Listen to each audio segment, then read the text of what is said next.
in 2002, I got married and I came into Jammu and Kashmir. Textiles was always a passion, and I think it was a pre-planned destiny move of God which got me here into the state of such rich heritage of textiles.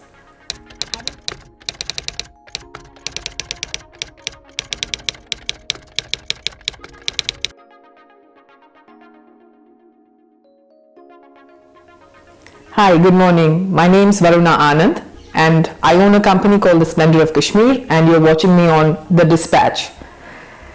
I came into Jammu and Kashmir in 2002.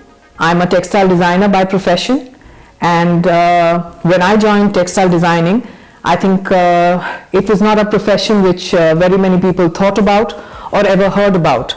People usually talked about fashion because everybody wanted to be a fashionista, wanting to design clothes for people. I'm a commerce student. I studied in DPS Mathura Road in New Delhi, and straight from commerce, I jumped into textile designing. Why textile designing? I don't have an answer for it. I think destiny had bigger plans for me, but textile designing is what I did. And it was learning about textiles, and when I joined the Polytechnic, I would say I was one of the odd one out. There were big artists, people who could draw so beautifully. I was creative for sure, but to be telling myself that I could draw like them, no, I couldn't.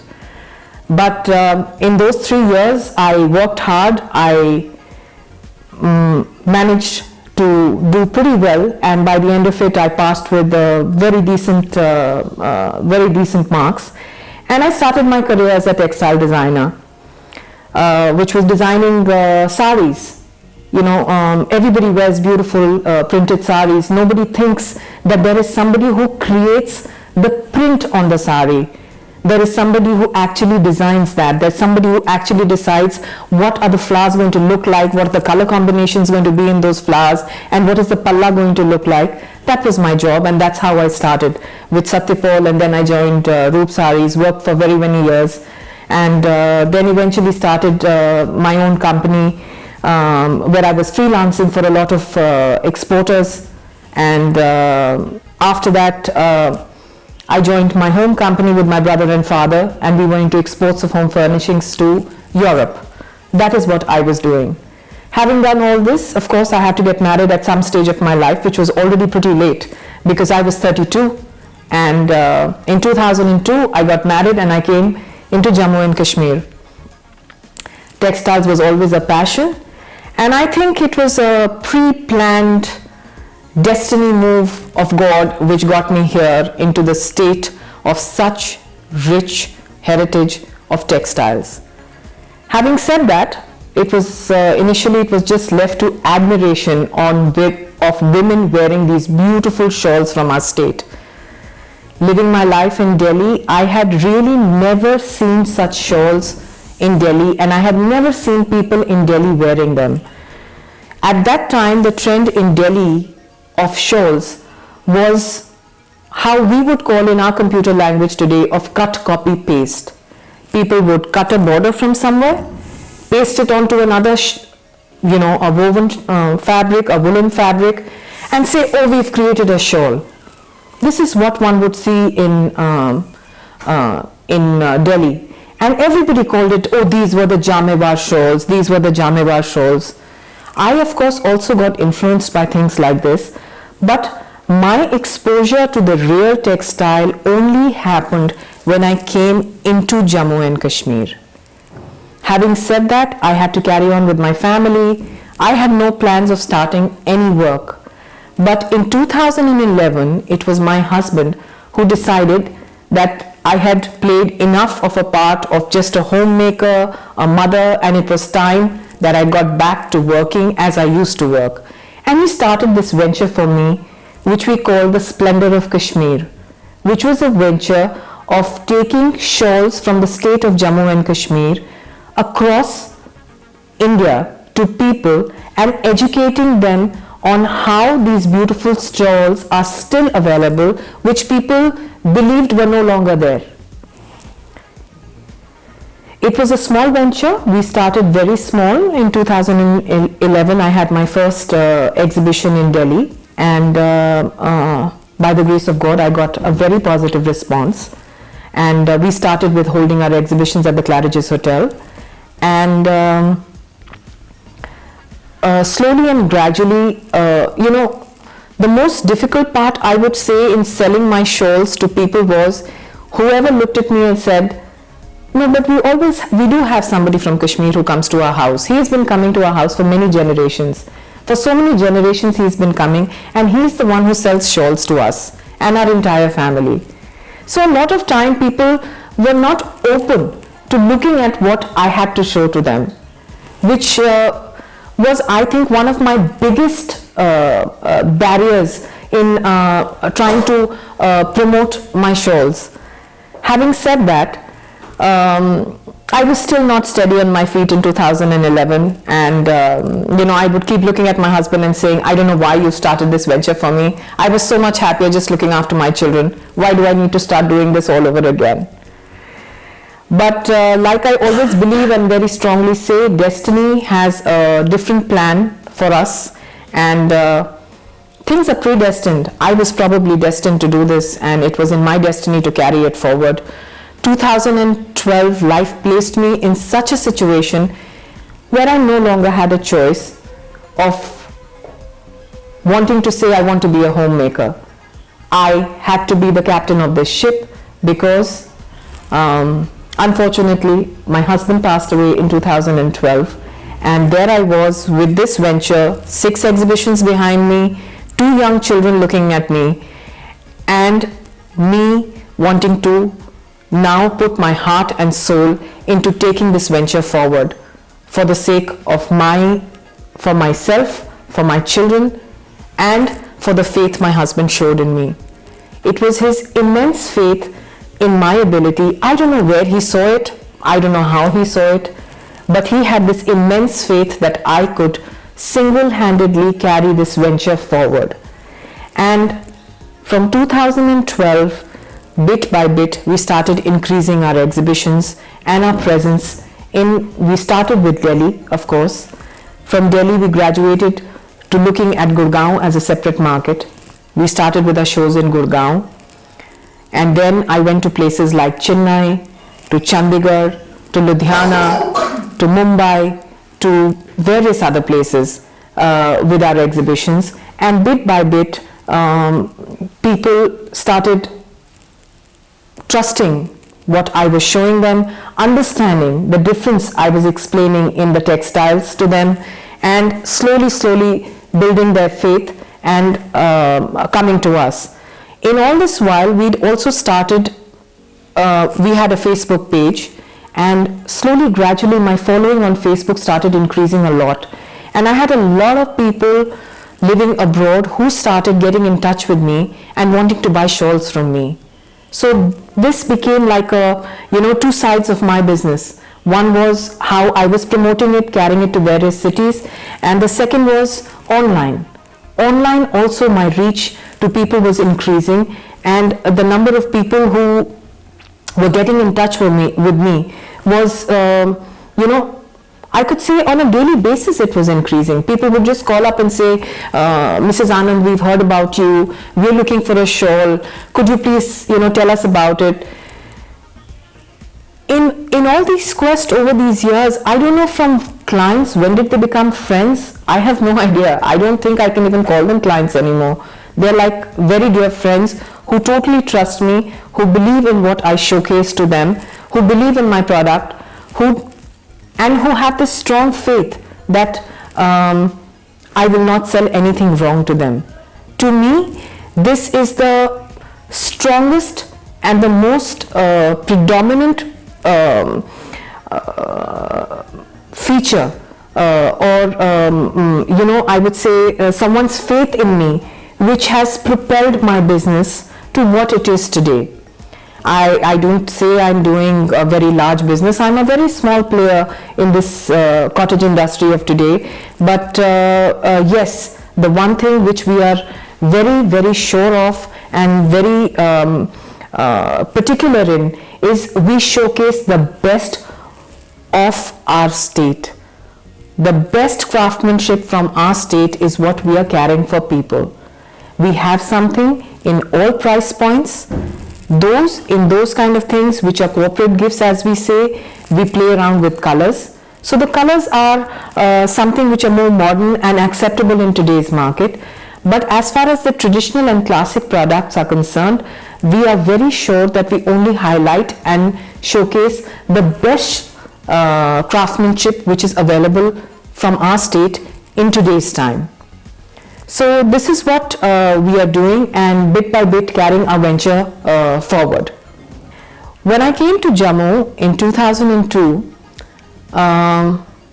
like I have said, I was born and brought up in Delhi, and I did my education there and lived my life there, and did find somebody who lives in Jammu. So home was where he was settled, and that is where I had to be. Everywhere I went, everybody I met, the first question they would ask me is, so don't you feel claustrophobic in Jammu? So I would look at them saying, are they testing me, or what is it they're asking me? So I would say, why do you tell me that? I do remember in a conversation one evening, I do remember saying I might have lived in the capital of the city, but I really wasn't meeting the Prime Minister and the President on a daily basis. I was just one citizen living in Delhi. Yes, it was a metro, but here, living in Jammu, I didn't miss anything really. We would travel frequently out of Jammu, and to me, home is where the heart is, and the heart was here in Jammu, and I was very happy to be here. Not for a moment did I think that if I have children, my children cannot study here in Jammu. I think in these many years, from 2002 to now, Jammu has developed a lot. Yes, initially there were times where there was a bit of exasperation. I would say the exasperation was limited to maybe getting diapers for my children, which were not available then in Jammu.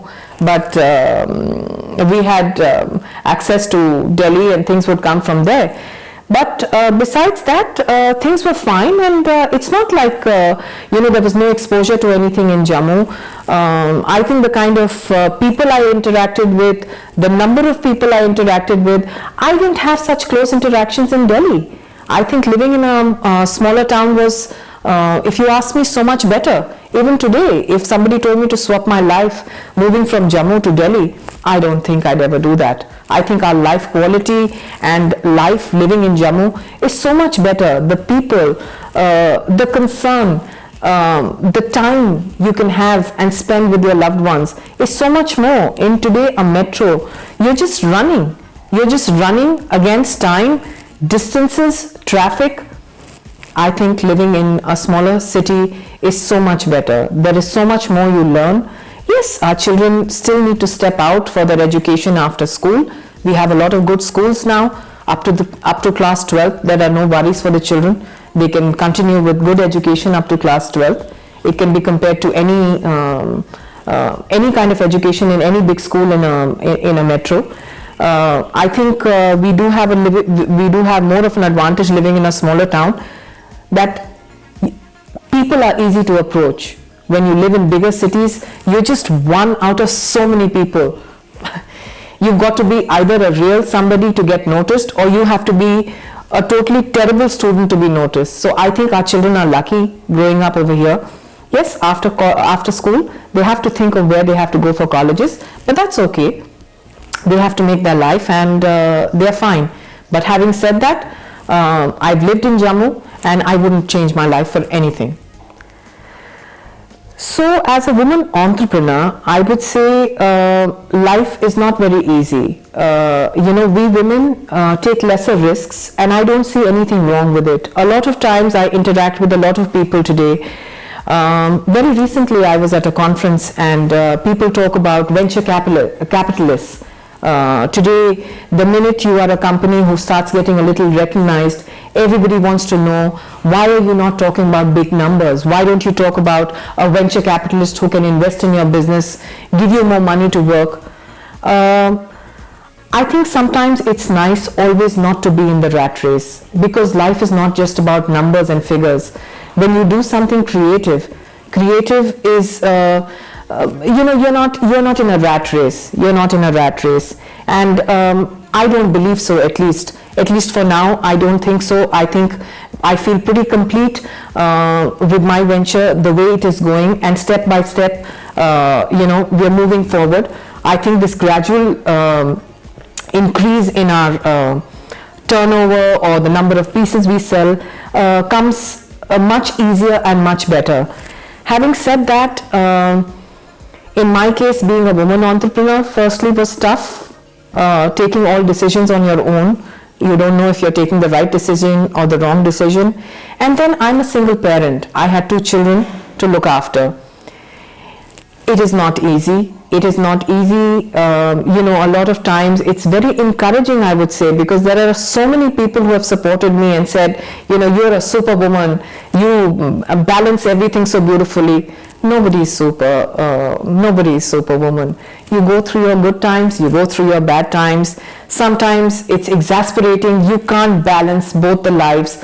But I think what happens is, in the bargain, the children also learn. The children also understand that what mommy is doing for our sake, and there are certain things that we need to start doing as well. So children also start making that little extra effort. Today, as a parent, if somebody asked me, my daughter is going through her class 10 boards. If somebody asked me what her syllabus is, well, I have to really remember what is her next paper. She knows what she's studying. I have absolutely no clue, and I give my children full credit for that. They have always understood that the mother is busy, and this is an aspect of our life which we have to take care of. For whatever they need, they ask me for help, but they know when it comes to help in terms of their studies, mom does not have that much time, and mom may not be able to give us that much time. She is there for us to support us emotionally, but this is one aspect they have to manage on their own, and I think it's only fair for them to learn early. If they learn early now, I think they'll probably shine when they're in college, because they know that they have to take on it is their responsibility, their onus. It's not a mother. My children still being small, I don't even think I wake them up now I don't know what time they study till at night. I don't know what time they wake up in the morning. The only time I wake them up is for school. And they know that now they have to get ready and they have to go, because mom could be tired. Maybe she was working late last night and she'll wake up late. So they understand. So I think it's a balance which is created within the family. So it's not about being superwoman. It's about super family, I would say. It's about your children. It's about you. Everybody finds their own space. So personally, I think that is how when you understand this, that is how it gives you the strength to propel you forward.